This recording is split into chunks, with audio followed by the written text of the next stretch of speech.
This time on the Mind Blowers podcast, we are going to explore a surprising and sensitive topic, the rising diplomatic tension between the United States and Denmark, centered around the future of Greenland. So in this episode, we're trying something a little different. We asked, could AI come up with win-win solutions to this conflict? It's important to note that the proposals you'll hear do not reflect our personal opinions. These are ideas generated by AI based on prompts we gave it, using what we understand to be the interests of the US government, the Danish government, and the people of Greenland. And it's also important to say that the whole idea behind these proposals is that they'd be voluntary. No side would be forced into anything. In fact, any agreement would only move forward if all parties agreed, and it would go to a public referendum before being finalized. So let's get into it. How did we set up this AI experiment, and what did Chat GPT come up with? Let's find out. Denmark and the USA are heading into conflict over Greenland. Donald Trump has said he wants to buy Greenland. The Danish PM, Mette Frederiksen, has called the idea absurd. It was an absurd idea. It was nasty. He has reacted by saying that was not a very nice comment, and he is even threatening with tariffs or actually a potential invasion. But could there be a solution that would both be positive for the Danish people, for the Greenlanders, and for the USA? Today with me, we have Lars Tvede, who has been asking ChatGPT if there could be an optimal solution. So, of course, this whole scenario is hypothetical, but we just wanted to discover what scenarios could look like and if there are any win-wins that should be examined. I was sitting in a train to Zurich airport and I was a bit bored. I was sitting in a restaurant wagon and I was just thinking about that whole Greenland situation. So I laid out what I saw as the interests of Danish population, the Inuit population on Greenland, Donald Trump as a person, Western civilization, United States. And then I asked GPT to come with a proposal for an arrangement that would optimize the overall outcome. So it came out with a model, and it literally took, 10 minutes or so. It came out with a model, and I thought it was quite interesting, actually. So just for background, there have been various, we might call it Inuit populations that came from Siberia via Alaska and then into Greenland at different times in distance past. They all disappeared or perished. So when the Norsemen arrived, so North Europeans arrived to Greenland, there were nobody else. It was completely empty. They settled, they stayed there for some hundreds of years, and then they either perished or left. They probably left because they had boats, because it got colder. And then during that time, new migration of Inuits came in. Then the Norsemen came back, and then there's been cohabitation between Danes and Inuits in Greenland. Denmark had an extreme left government led by Anker Jørgensen. The social democratic government made a semi-independency agreement with the Greenland population, so that which includes they have representation in the Danish parliament, but they have quite a lot of self-rule. They get a lot of financial support from Denmark, but they can make a vote to become independent, but it has to be ratified by Denmark. So that is the situation. Now, Greenland is huge. It's about 18 or 20% of the US size, for instance, also very big compared to Europe. And if we include Greenland in Danish territory, Denmark is the biggest country in Europe. Denmark has a small population, less than 6 million people. Greenland is 56,000 people. A lot of Greenland has never been populated by anybody in the current discussions. So Danish people say that this 56,000 people in Greenland can only really lay claim on the areas where they actually live. So that's if you sort of you draw a line around where the areas where they live and navigate, it's less than, it's something like 15% of Greenland where they are. Most of them living quite closely together. The rest of Greenland is completely fertile. Nobody ever goes there except an occasional expedition, typically from Denmark. The US has obviously strategic interests in Greenland. On the other hand, Denmark has, to my knowledge, never denied the US any request to make bases, Air Force bases, to have weapon systems, monitoring systems, radar stations, etc. in Greenland. So the US cannot argue that it doesn't have this already. Then another situation is that there are a lot of potential mining opportunities in Greenland. However, it's very expensive to start up because you need roads, airports, harbors, etc. to use these mining possibilities.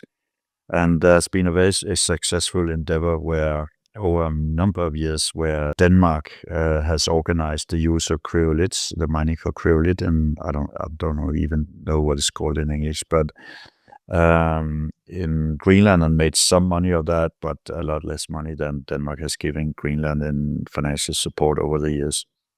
I think Donald Trump is a real estate man, and he thinks that if he can increase the territory of the US by 18%, he would forever be remembered as one of the greatest presidents in the US. But there's also a pending lawsuit because of a partly Australian mining company that wanted to do mining for uranium, and then the local rule in Greenland outlaws mining for uranium on Greenland, and they are suing for an absolutely enormous amount. And the lawsuit has some merit according to legal experts, and there's no way the local population could pick up the bill if they lose that. So this is some of the backdrop. Okay, so there have been various estimates of the commercial value of Greenland, and one can say something. This sounds absurd to talk about the price of a country. However, if you look at world history, there have been lots and lots of examples of countries buying and selling land commercially to each other. For instance, the US actually bought Alaska from Russia, by the way. The US bought the middle third, not the coastal areas, but the middle third from Napoleon for almost nothing, and so on. So much of the expansion of US has simply been to buy land from other nations. So they're kind of in the mood to do that. Denmark had the West Indian Islands, and they sold it to the US. So yeah, again, it's happened a lot. So the Financial Times and other institutions have made estimates of the commercial value of Greenland based on partly what you could make from mining rights if you don't have the threat of investing a lot, and then certainly the local rule outlaws what you're doing, but you actually have it under legal control. And one way of looking at it is that you want a 7% annualized return, but you can also factor in, what you can make of tourism and other things. So estimates are around $1,200 to $1,500 billion. So the deal that GPS, with some help from me, came up with was that the US buys the part of Greenland which is unpopulated, and that would be something like 85% of Greenland, or and they pay $1,200 billion for that, which sounds like a lot of money, but it corresponds to 4.8% of America's GDP. I think Donald Trump would be absolutely delighted to pay 4.8% of US GDP for making this huge territorial expansion and getting these mining rights under control. Also, in terms of geopolitical tension and negotiations, you don't actually need to be mining Greenland. The fact that you just have the possibility to mine it at some point in the future, where prices go up, or technologies make it cheaper, or climate change may make it easier, is in itself of a big geopolitical significance. And also, it will show, for instance, Russia or China that it's much smarter to buy land than it is to attack and try to conquer land militarily, which is very, very expensive in these days. So it would show America as being the smart player in the big geopolitical competition, whereas other ones are kind of old-fashioned. Let's just pause here for a while, just to look at how much more effective it would actually be to purchase land rather than fighting for it militarily, at least if we look at the invasion of Ukraine from 2022 to 2025. So even if, and that is still an if, Russia is able to keep the occupied land, it would come at a much steeper price than the US would realistically be able to buy Greenland for. Of course, you can discuss the value of the land, but Greenland is quite valuable from a strategic point of view and also from a minerals point of view. So the total cost of buying 85% of Greenland might be around double of what Russia has spent and lost as a result of the Ukraine war. But the territory of Greenland they would buy if they bought 85% would be more than 16 times larger. So the cost price for Russia is actually more than 8 times more expensive. And of course, the ramifications in terms of the global standing is much worse for Russia. So the outcome of buying land rather than fighting for it militarily, in this case, is much more favorable in terms of buying it. And of course, we haven't even begun to consider the humanitarian disaster that a war is. Absolutely terrible. Let's hope this will be a lesson for countries not to engage in wars in the future. So then what about the population in Greenland? They could be offered dual passport, so Danish and American passport, which means that they would have access to, at any time, to move to either country if they want, or move forth and back as they want.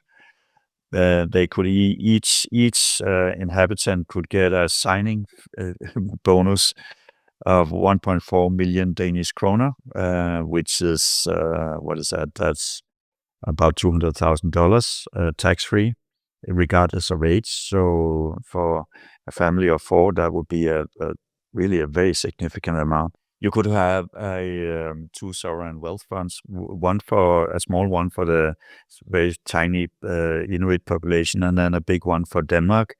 The one for Denmark would be, this makes more sense for a Danish person, but 8,600 billion Danish kroner, which is makes it comparable to the Norwegian sovereign wealth fund. And if you assume that the long-term average return is similar to what the Norwegians have, which is about 6.5%, then you could keep reinvesting the part that just compensates for inflation, and then you could distribute the rest to the state of Denmark every year. And that would make it possible to reduce corporate taxes, and these are rough estimates, but reduce corporate taxes in Denmark to 15%, so similar to Switzerland, roughly, to cut the marginal tax rate from the horrific, like 65% that it is now, to around 30 or 35%, which is also similar to Switzerland, to some of Switzerland, because other parts of Switzerland is 20%. And to cut VAT from 25% to 8 to 10%. Let's look at this suggested plan. So we're looking at lowering the corporate tax, reduce the personal tax, and reducing the VAT. And included in the personal tax will also be tax on, for example, value increases on bonds. So the reason it is really hard to calculate the actual cost is that there are dynamic effects. For example, there have been made estimates that removing the top tax, the 15% top tax completely, would actually not cost anything, as people would work more and therefore the total tax revenue would be increased. For example, looking at taxing stock gains, well, it actually amounts to nothing or almost nothing in Denmark compared to other countries, because people simply do not invest a lot of money in stocks due to the high tax. So there are a lot of dynamic effects at play. And therefore it is, of course, hard to estimate exactly how much taxes could be lowered, but our best guess is what we're seeing on the screen here. So this would make Denmark one of the three really wealthy nations in Europe, the other two being Norway and Switzerland. And then Denmark would also become really, really wealthy.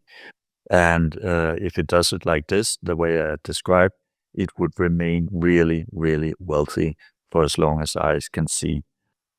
I think obviously, first of all, Denmark should go into negotiations, telling the U.S. negotiators that Denmark and the Inuits will take the proposal up for a referendum, or at least Denmark will do it. This is always a good way to negotiate. Also like if I say, yeah, I can negotiate with you, but my boss needs to approve the outcome of our talks. Put some pressure to get to find an attractive deal. So I think there would be an overwhelming majority in Denmark for anything along the lines of this. Both because you would still have the relationship with the Inuits. So second, because Denmark would be in a completely different place forever after. It would be incredibly wealthy, and Greenland would be secured militarily forever after.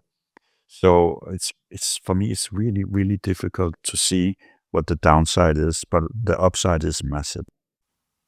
So this sums up Chat GPT's suggestion of how we can resolve the political crisis between Denmark, the US, and Greenland. Would this be a solution that is worth considering? It is probably a very sensitive area, and Lars and I do not think this is very realistic. But on the other hand, it is worth to mention that from the standpoint of the Inuits in Greenland, they would be much, much richer than they are today, and they would have the choice of both going to the US and Denmark and taking advantages of what is offered there. Also, they would actually still be part of rigsfællesskabet, as the US would only buy the uninhabited areas. Denmark would become a whole lot richer, one of the richest countries in Europe, and could improve living standards by up to 25%. And the US would also be seen as victors in this, increasing their landmass quite significantly. Can you explain a bit more about what the US would actually get out of the deal? Then the US could, of course, start to invest in mining because it would control the regulation in all the areas where mining is possible. And right now, nobody dares to invest because they don't know what the local rule will do. So this is something that also would strengthen the US and the West geopolitically. And then I asked GPT if it had any other suggestions in terms of positive, constructive cooperation between the US and Denmark, and I listed a number of different areas, and it came with a number of answers, but the one I found compelling was that Denmark also makes an agreement where the US takes over Danish defense responsibility. So Denmark has a miserable defense right now. It's been disturbed by a lot of bureaucracy. Actually, US has a bit of the same problem, but it's very bad in Denmark. So in between all the whole military hierarchy, you have inserted these different administrators who know nothing about military, which slows down any process enormously. And Denmark is, because modern defense is super high tech, Denmark is simply not big enough to build an integrated super high tech defense. So there's a pressure to increase defense spending to perhaps 3.5% of GDP. Denmark is the current government in Denmark is absolutely okay with that. But then you could say that that Denmark pays 2% of GDP per year to US, and then the US simply takes over the defense of Denmark. So 2% in cash, but additionally 1.5% in kind, as you say, by delivering military forces, equipment, and so on. And then you could bundle into this agreement that Denmark also subcontracts a lot of arms production to the United States, so that Denmark develops military technology, which is also relevant for a lot of other different industries. So it could also help Denmark become a super high-tech nation, more than it already is. And then finally, there would be a U.S. naval base in Bornholm. So I guess most people who listen to this don't know where Bornholm is. But if you sail out from Russia and you sail past all the NATO nations in the sea south of Sweden and Finland, you pass this island called Bornholm, which was just after World War II actually briefly occupied by Russia or the Soviet Union. So these Russian ships are coming super close to that island, and it would be kind of a strong thing for the West to have a U.S. naval base right there that can wave to the Russian ships when they sail in and out. So so this is the package. My expectation is that nothing of this will happen, but Denmark is sitting on the opportunity. I would say you have the expression of an opportunity of a lifetime. I think it's the biggest opportunity Denmark has ever had, and I think they will completely mess it up and not get anything out of it. I tend to agree with you that Danish politicians would not take advantage of the opportunity. I am guessing either no deal will happen or somehow Denmark will be cut out of the deal and the US will get a direct deal with Greenland. But Lars, why do you think that is? Why would Danish politicians not try and take advantage of their position and negotiate an advantageous deal? I think there are a number of different issues at play. I mean, there's the conservative mindset is that Denmark and Greenland has been, combined for a very long time. It's a part of the legacy, the culture, and so on, and I have great respect for that.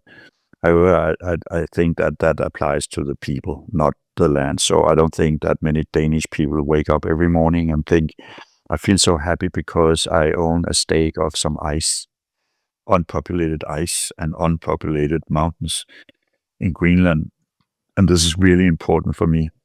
So the proposal that GDP and I came up with maintains the relationship between the Inuit and the Danish people, but it makes sure that the empty land gets used and we get a ton of money for it. And this strengthens the West as such. Also because there's no way Denmark could defend Greenland, like none. So we actually have dog sledge control, a couple of ships, and then there's a plan to make some drones that would fly up from Denmark, fly around Greenland, and fly back to Denmark. So it's so incredibly far from what is needed, and this gap in the Western defense will be plugged if the US has a presence there. So I think the agreement would satisfy a lot of needs. It would make the Inuits and the Danes incredibly wealthy. It would ensure that some of these resources are also needed for the green transition, for instance. Uranium is needed for nuclear power. That Denmark and the Inuit sit on that, but block its usage is a bad thing for the world. This needs to be used so that we can get away from fossil fuel. So it just solves a lot of problems. So one of the main arguments from Trump is that the US needs Greenland for security reasons, but who do they actually need to defend against? Well, that Russia or China in some future. Um, in terms of geopolitics, one is not only thinking about what can happen right now, but what can happen 20, 50, or 100 years from now when you might have completely different mindset, thinkings, regimes, and so on. So just controlling such an important large piece of real estate in the Arctic is just something that is a nice card to have in your hands in the big geopolitical game. And again, the point, what you want to achieve with geopolitics is not to have kinetic conflict. You don't want to have wars. You want to have so much power that nobody will attack you. And Switzerland, excuse me, Greenland is a part of that. What kind of conversations do you think are happening behind the scenes right now? And do you think there's a real chance that Greenland might go ahead and declare independence, cutting Denmark out of any future negotiations? Yes, you could, but if Greenland declares independence, then it's no longer protected by anybody, and makes it open for an attack. So that also is a reason why I think Denmark and the US needs to sit down and talk.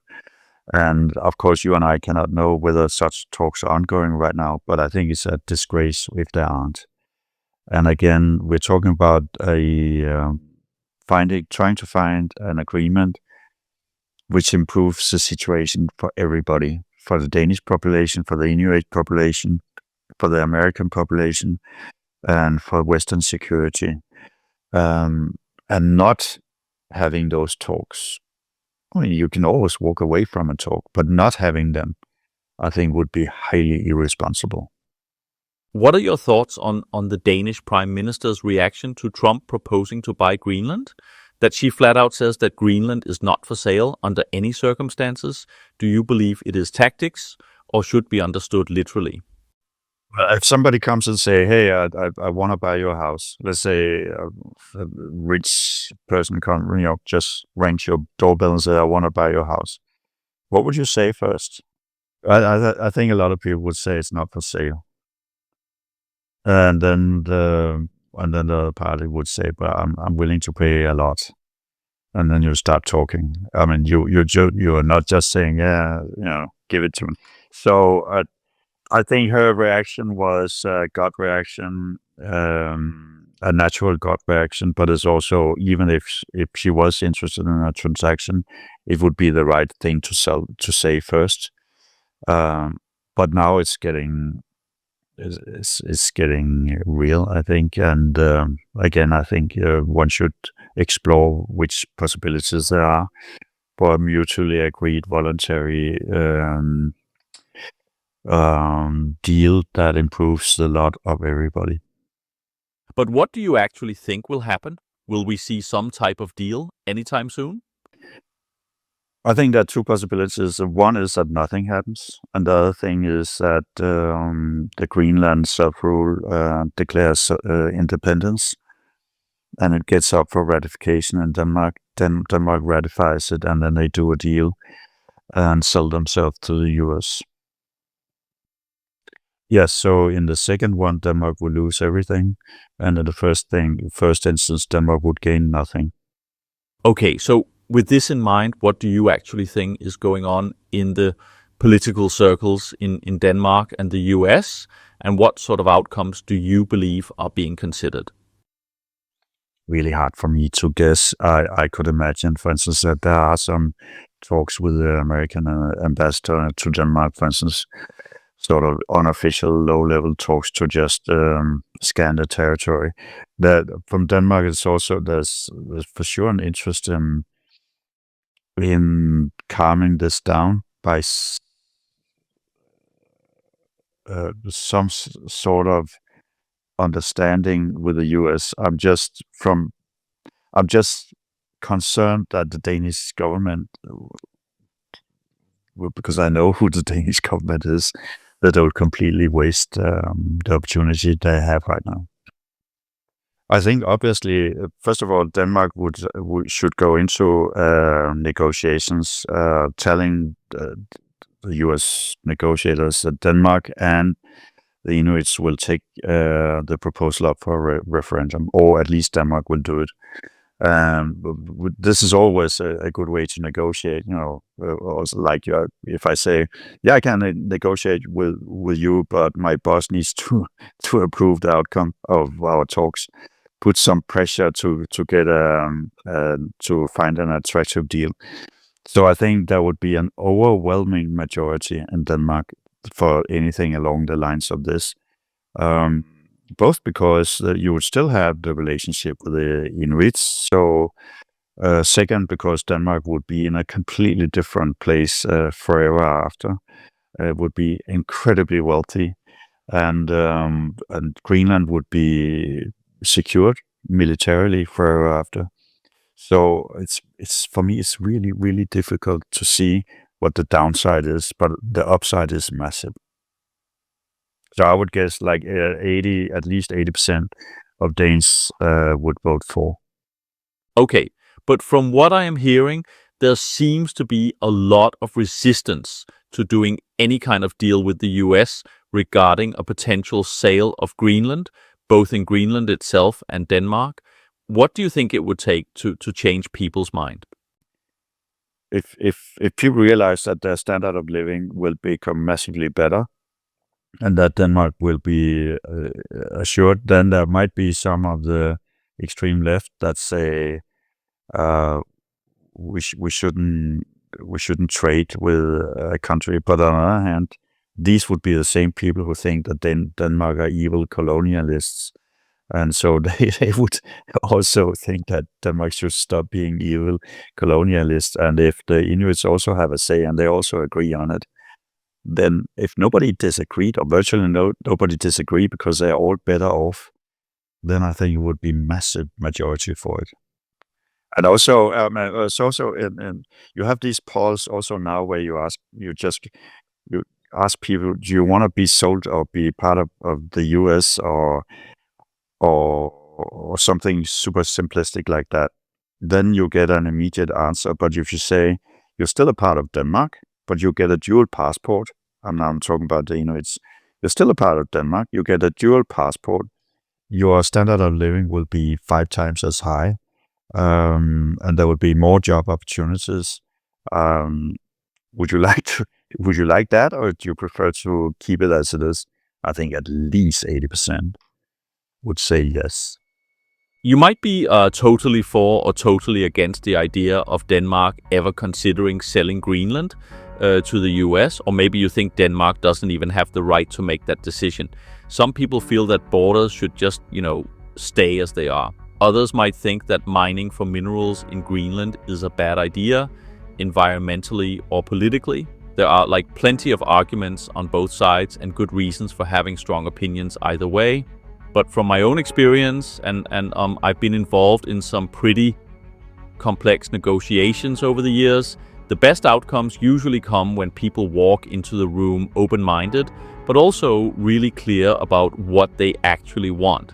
The most successful negotiations I've been part of were the ones where everyone was honest about what they were trying to achieve, and also open about the things that weren't deal breakers. The clearer you are about what matters most to you and what doesn't, the easier it is to find that sweet spot where everyone walks away a little bit better off. Now, sure, there are times when you just can't find that win-win, and when that happens, honestly, it's better to walk away than to push a deal that's just not right for everyone. But I think in this case, as with many others, sitting down, having an open, respectful conversation, that's the best starting point. You could say, yeah, maybe Trump wasn't exactly respectful in how he brought up the whole Greenland thing. Or maybe you think Mette Frederiksen's response was too harsh. Or maybe the Greenlanders aren't being open enough to even discuss alternatives. But honestly, there's nothing to lose by talking. You can always walk away. And that's kind of what we try to do with this episode, run an experiment using AI to come up with a potential win-win solution. And I really believe AI will play a bigger role in future politics and diplomacy. I mean, imagine being able to tell an AI your actual objectives, your red lines, without having to posture or play games right from the start. There's a future, I think, where AI helps us reach more optimal outcomes, not just based on personal pride or political ego, but on what actually benefits the people involved, whether that's the US population, the Greenlanders, or the Danish people. So thanks for listening. Let's keep the conversations open, and I hope you will tune into the Mind Blowers podcast again next week.